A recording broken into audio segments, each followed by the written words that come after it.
The Maryland Department of Health is working to track down others who may have been exposed. The sixth person lives in Howard County. They were at Terminal A, the international arrivals area and baggage claim at Dulles last Wednesday, March 5th, between 4 and 9 p.m. They also visited the Johns Hopkins Howard County Medical Center Pediatric Emergency Department. That happened Friday, March 7th, between 3:30 and 7:30 p.m. Right now, health officials say that the case in Maryland is not connected to the outbreak of measles in Texas and New Mexico that we've been telling you about. More than 200 cases have been reported so far. 2 people have died, a child in Texas and an adult in New Mexico. Neither were vaccinated. Well, we're committed to the facts, not fears, when it comes to reporting on measles cases tonight. We're arming you with information on what to look out for and what to consider if you're not vaccinated.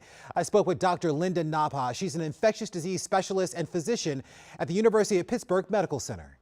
We have our first reported case in Maryland. What do people need to know about measles?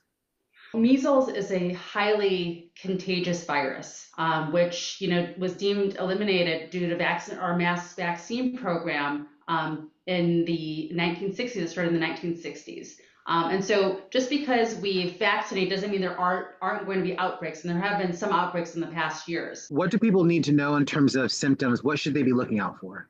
Symptoms typically occur from 7 to 14 days that will start with a high-grade fever, cough, runny nose, red eyes, and about 2 to 4 days after that, a rash can start, which would start from the face, neck, and then make its way progressively down the body. And what makes this a little bit complicated, Larry, is that measles is not the only virus that can do this. As anyone who has young children knows that viral illnesses in children typically present the same way. So high fevers and a rash is not unheard of. If I have any of these symptoms, what should be the protocol? Do I go to my doctor right away? First thing is you want to think about your immune status. Have you been vaccinated? And the majority of Americans have been vaccinated. Second to think about is, one, do you or does your family member fit in a certain risk group, right? Is the individual a baby under the age of 1? Is it a pregnant woman?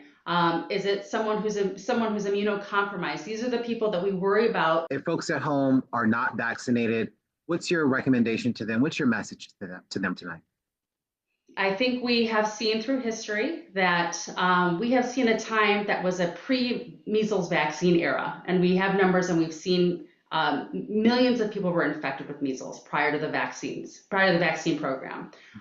Many people died prior to that. And then post-vaccine, we've seen the number of cases be reduced by 99%. That includes infection and death. So we know vaccines do work, and we have seen this through history, specifically related to measles.